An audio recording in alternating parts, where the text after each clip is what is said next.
Saludos, señoras y señores, benvidos a Canal TEA Televisión, bienvenidos a la televisión de Puentareas. Hoy estamos con todos ustedes, martes, comenzamos semana y bueno, pues tenemos que decirles que de momento la poca lluvia que estuvo cayendo no llegó para nada. Por lo tanto, vamos hablando un poquito del tiempo, desear que venga de verdad la lluvia, que a choiva caia, como se dice aquí, que jarree, que caia choiva de verdad, porque fai falta, porque, inda que estamos en Galicia, xa saben vostedes que se necesita agua. Este ano foi moi seco e, polo tanto, están padecendo moitas persoas xa esa sequía, eses pozos que se están secando moitas das casas e aínda non chegamos ao verán, polo tanto, é importante. Hoy estaba previsto, como todos los martes, que estuviera aquí María Rosa Arijas Outullo, pues no hemos podido tenerla hoy, porque hoy teníamos una entrevista, bueno, pues especial, una persona que nos visita hoy aquí en Canal TEA Televisión, al que queríamos entrevistar y tener aquí con nosotros, y por lo tanto hemos aplazado esa entrevista con María Rosa. No se preocupen, estará mañana en nuestro programa.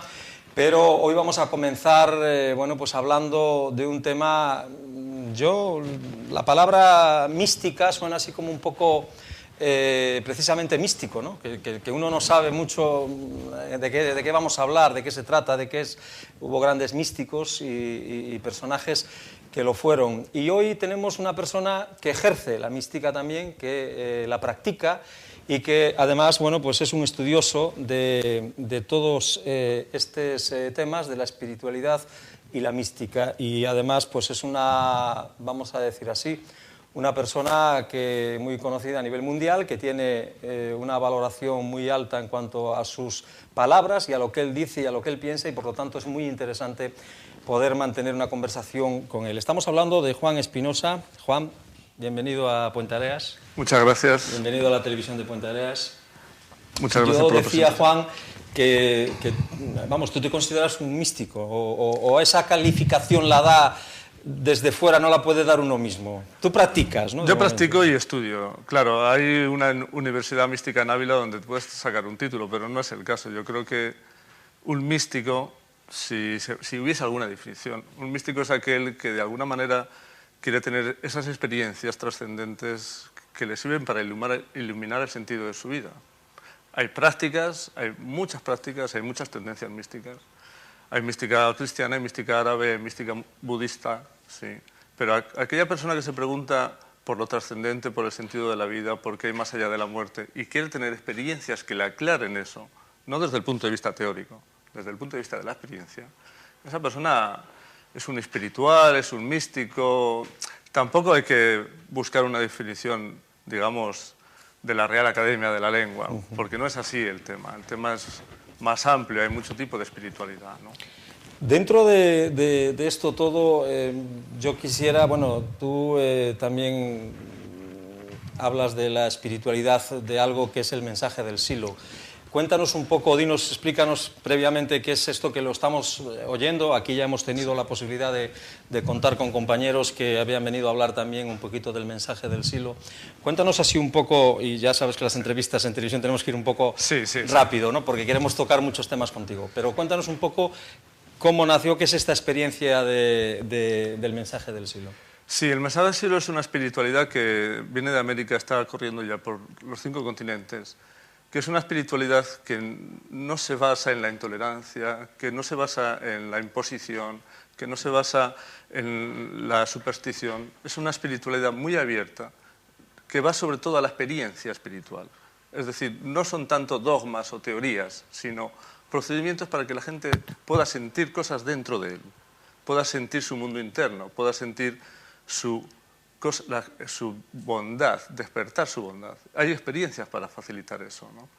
Entonces, quizás una persona que está en búsqueda y que necesita cosas que le iluminen su vida, en el mensaje de Silo puede encontrar experiencias que despierten lo mejor que hay en él. Y así puede orientar su vida y digamos, superar el sufrimiento, superar la angustia, superar los temores, ¿sí? Porque el mensaje de Silo sobre todo está fundamentado en la experiencia, no tanto en teorías. También, claro, nosotros pensamos cosas sobre el mundo y pensamos qué es el ser humano y qué no es el ser humano, pero eso es secundario, eso es el reflejo de la experiencia, ¿no? Una cuestión que te he visto hacer en otros lugares y que me gustaría que nos explicaras, un pequeño ejercicio que tú recomiendas que se haga de una forma, por supuesto, primitiva, pero a lo mejor importante, para intentar escucharnos a nosotros mismos y entrar en nosotros mismos y pensar cómo es ese ejercicio que te hemos visto y te hemos oído que lo narras y en las entrevistas te lo preguntan siempre. Sí, porque es una cosa muy sencilla y muy simple, ¿sí? Una persona en cualquier momento del día o de la noche se para un instante y toma una bocanada de aire y la siente y la lleva hasta el fondo de su corazón. Entonces pide con fuerza, pide algo importante para él, algo que tenga que ver con el sentido de la vida, algo que tenga que ver con superar el sufrimiento. También puede pedir por un ser querido que está en una dificultad, ¿sí? Pide por su unidad interna, por su felicidad. Y vale con un instante, porque ese instante, hecho con fuerza, es capaz de desalojar los estados de ánimo negativos que tenemos a veces, o es capaz de desalojar nuestros temores, nuestras angustias, ¿sí? Este pedido repetido diariamente, un día, otro día, te pone en una dirección. Te pone en una dirección de superar el sufrimiento y de ser feliz. Te pone en una dirección de ayudar a tus seres queridos. Te pone en una dirección que va más allá de lo cotidiano. Digamos, uno está abriendo la vía espiritual en él. Pero este pedido es una cosa de un instante, muy cortito, ¿no? Bien, ya sabemos el ejercicio y lo intentaremos hacer y recomendamos a la gente que lo haga también, que lo valore, que valore estas cuestiones. Juan, ¿qué está pasando en este mundo? ¿Qué pasa que en estos, bueno, pues contamos los años desde el cristianismo, estos 2000 años, no hemos aprendido nada? O sea, sigue habiendo guerras, sigue habiendo gente que pasa hambre, en unos sitios se come mucho, en otros sitios se hace falta esa comida, en otros se tira. ¿Qué nos está pasando al ser humano? Bueno, en esto que está pasando hay muchas diferentes interpretaciones. Yo lo que pienso es que el ser humano está creciendo. Es decir, hay como una crisis de crecimiento y donde el viejo sistema de valores nos está quedando pequeño. Entonces uno no sabe muy bien a veces cómo hacer de nuevo, porque las viejas formas ya no nos valen, ¿sí? Desde luego, es verdad, ha habido otras crisis en la historia. Por ejemplo, tú lo has dicho, el cristianismo nació hace 2000 años también por una respuesta, porque los historiadores llaman la crisis del mundo antiguo. Los valores romanos, los valores helénicos se deterioraron y cayeron. Y empezaron a surgir respuestas, y el cristianismo fue una respuesta porque traía nuevos valores de bondad, traía nuevos valores de generosidad y una espiritualidad potente. Ahora estamos en una crisis de este tipo, ¿sí? En algunas cosas el ser humano no ha aprendido mucho, en otras sí. Por ejemplo, la esclavitud se quedó atrás, se quedaron atrás algunas cosas, ¿no? Pero ahora hay otros tipos de esclavitud, ¿no? Ah, sí, las hay, sí. Hay explotación, hay esclavitud, hay discriminación, hay mucha violencia por todas partes. Hay violencia civilizada, hay violencia incivilizada. Pero yo de verdad creo que se está empezando a ver síntomas de una nueva espiritualidad de una manera un poco difusa. Cada vez más gente hace reiki, cada vez más gente hace meditación. Hay series de televisión que están metiendo el tema espiritual, aunque uno lo... Por ejemplo, Entre Fantasmas, por ejemplo, El Medium. Y en el cine acaba de estrenar Robert De Niro una película que también tiene un trasfondo espiritual. La última de Clint Eastwood es espiritual, ¿no? Esta que habla de más allá de la vida. Es decir, se está despertando esto. Y esto, para mí, es un síntoma muy interesante. Ya era hora de que podamos hablar de estas cosas. La gente atiende su cuerpo y usted atiende su espíritu. ¿Qué hace usted por alimentar su espíritu? Habrá que hacer algo, porque a lo mejor no nos va bien, porque no atendemos el espíritu, ¿sí? Entonces, yo creo que son síntomas de que algo bueno está pasando y se están despertando cosas interesantes en la gente. Y luego uno tendrá una espiritualidad así y otro asá. Pero está muy bueno que eso pase, por Dios, ya era hora. Tanto racionalismo, tanto control. No. La espiritualidad despierta cosas muy buenas en la gente, siempre que no haya fanatismo, siempre que no haya intolerancia, ¿no? La cuestión es que la mística, que tú eres, bueno, pues como bien decías, y como bien eres practicante, ¿no?, del misticismo, la tenemos todos. Es decir, todos podemos llegar a un punto de interiorizarnos un poco y saber y decir, a ver, lo que tú decías al principio, ¿qué hago yo aquí en este mundo? ¿Para qué estoy aquí? qué sentido tiene mi vida, qué sentido le estoy dando a mi vida. Es decir, ¿es algo que es muy difícil de hacer o realmente se puede hacer fácilmente? Esto es tan fácil como el amor, es así de fácil. Esto es tan fácil como despertar los buenos sentimientos por un ser querido. Esto es, si uno necesita respuestas fundamentales a las cosas, ya está en situación de entrar en mística. Y ahora solo lo único que necesita es algunas prácticas, algunos procedimientos. Pero si uno se pregunta ya por cosas fundamentales, ya estás entrando en el camino que te conduce a eso.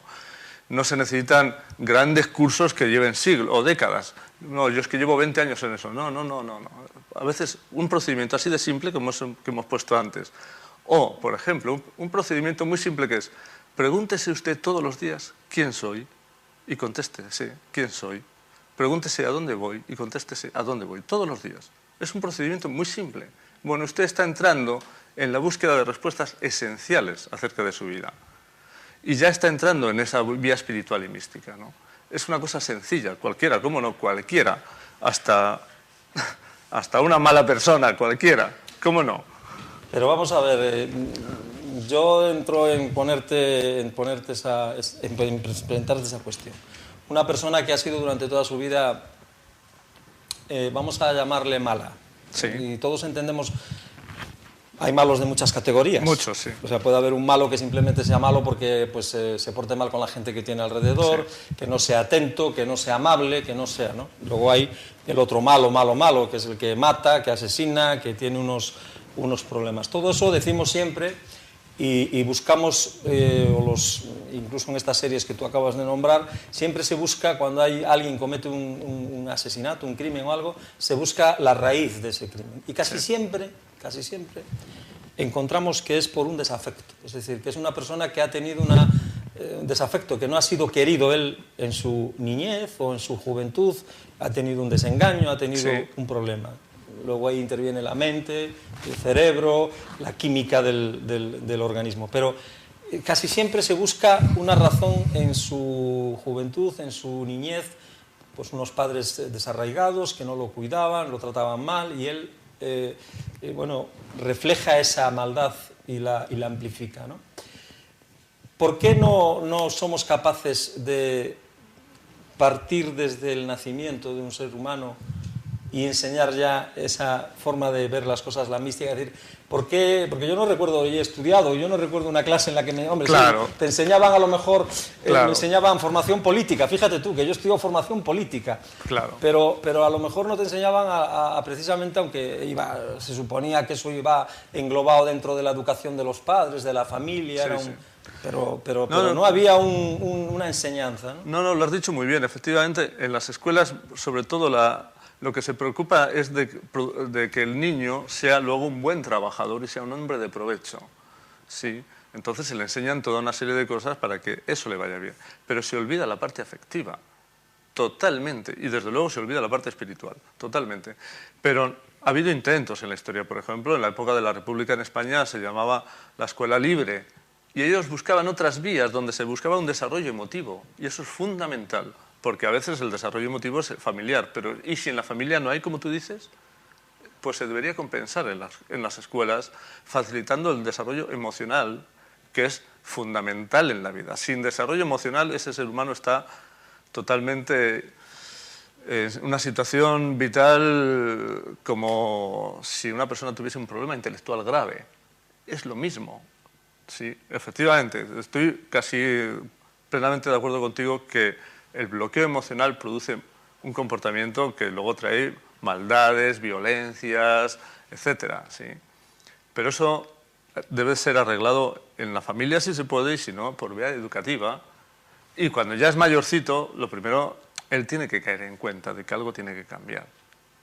Porque si no cae en cuenta mucho le puedes decir, pero poco puedes hacer. Él tiene que caer en cuenta. Si cae en cuenta de que algo tiene que cambiar, y es fácil cambiarlo.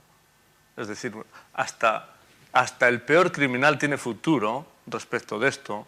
La reinserción social es otro tema, pero tiene futuro en volver a conectar su emotividad si él quiere y cae en cuenta. Pero él tiene que querer y caer en cuenta de que tiene que cambiar la dirección de su vida, porque si no, desde fuera tú le puedes decir, pero muchas veces no cae en cuenta uno, ¿no? Y si tú ahora, yo te dijera, Juan, como soy muy poderoso, te acabo de nombrar presidente del mundo. Eres el que mandas, puedes organizar lo que te dé la gana, Sí. puedes cambiar, te dejamos vía libre para que tú organices esto. A ver, este caos en el que Sí, está sí. ahora el mundo, lo organices. ¿Qué serían las primeras 3 cosas que propondrías? Desde luego los presupuestos tienen que ir destinados prioritariamente a la educación, sí, como cosa prioritaria, y a la sanidad.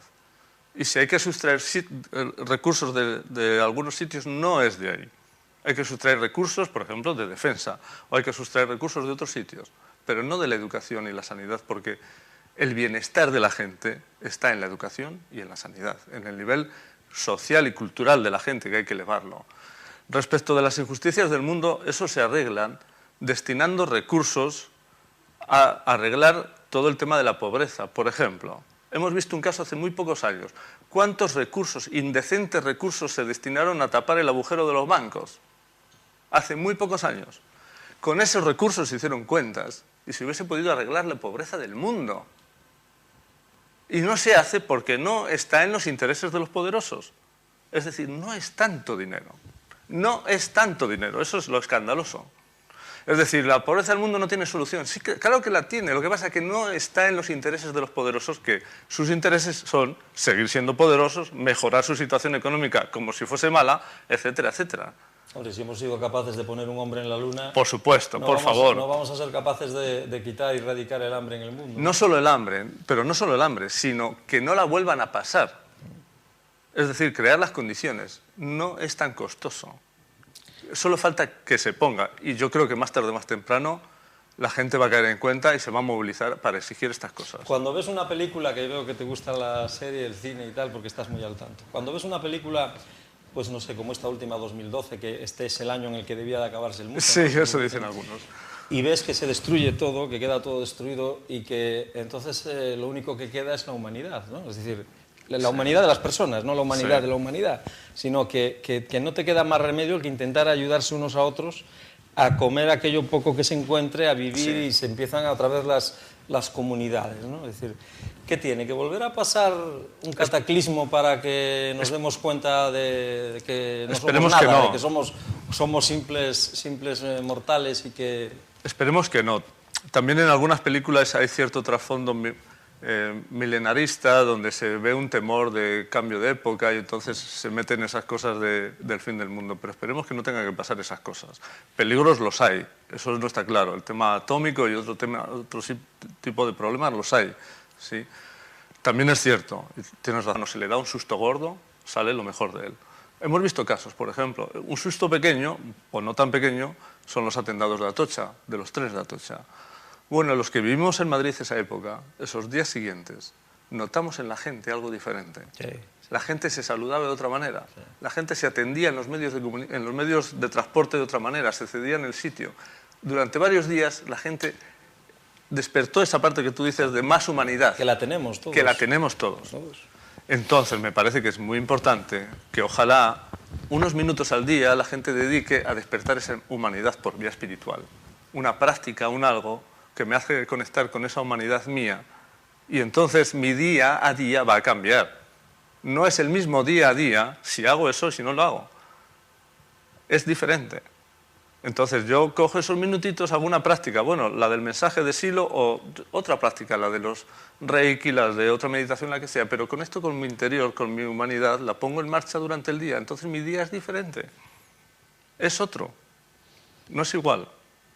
Entonces, de alguna manera, quizá no consciente, pero de alguna manera la vida de esa persona está cobrando sentido, se está haciendo más humana.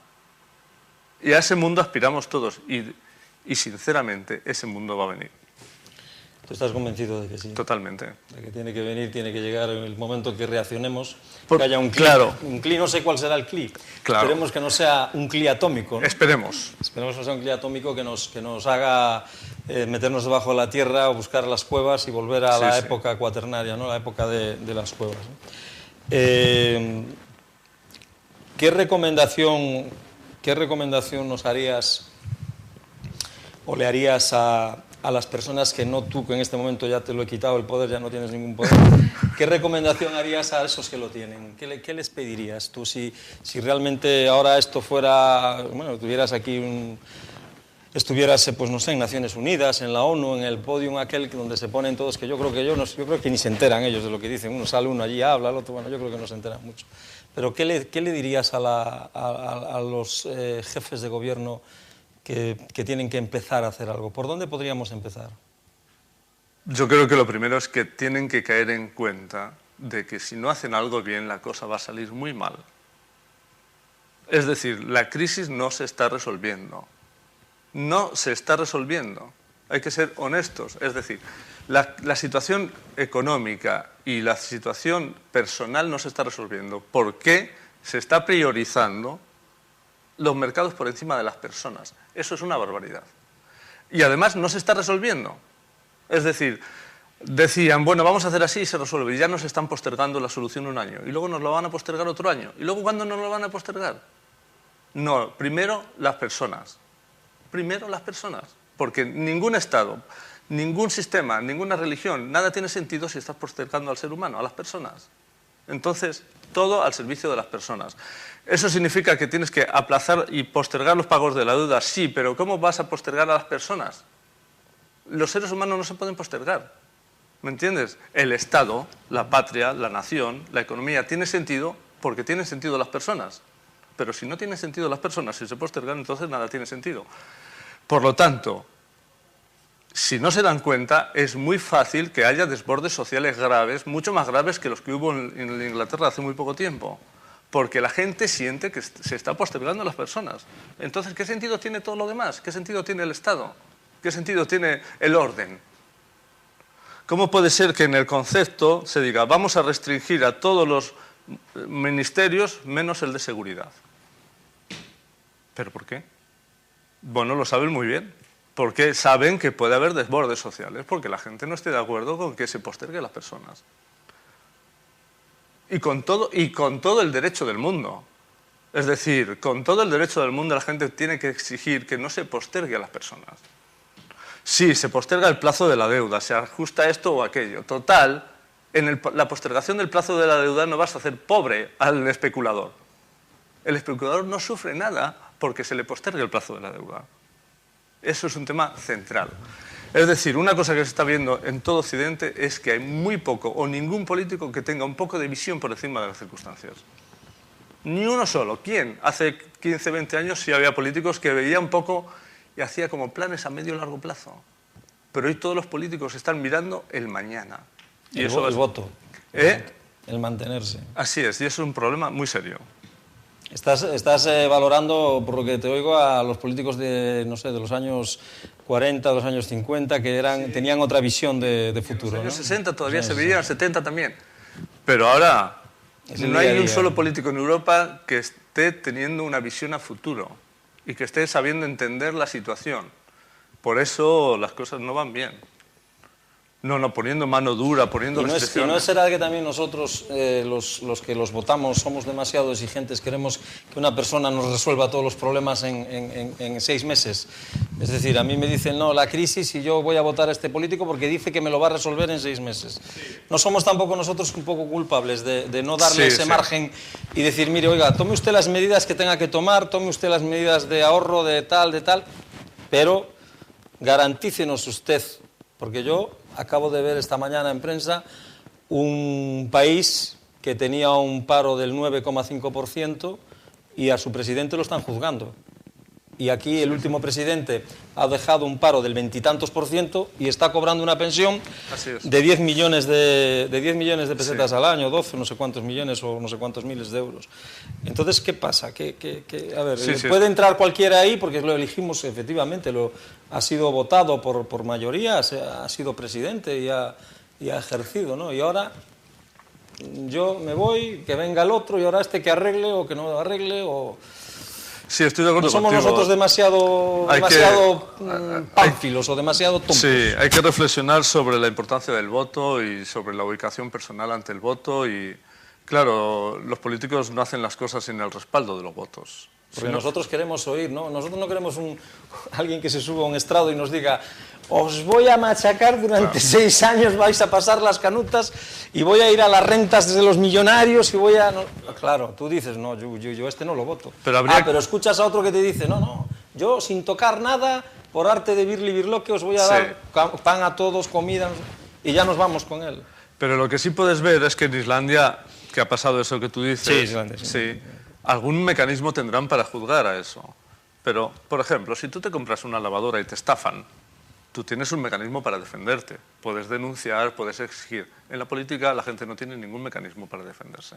Sí, es decir... El voto cada 4 años, pero luego hay un voto cautivo también. Claro, pero es que además te podrían decir, bueno, no vuelva usted a comprarse lavadora en ese sitio, cada 4 años vayas a comprar lavadora en otro lado. No, yo he puesto un dinero, yo exijo. Yo he puesto un voto a un señor que ha dicho unas cosas, yo exijo. Porque si no, ese señor habla así y no, hay partidos políticos y ya lo van a coger que están hablando de ley de responsabilidad política, porque es muy fácil verbalizar y bla, bla, bla, bla, bla, bla. Y luego, ¿qué responsabilidad tiene usted respecto de las palabras que dijo?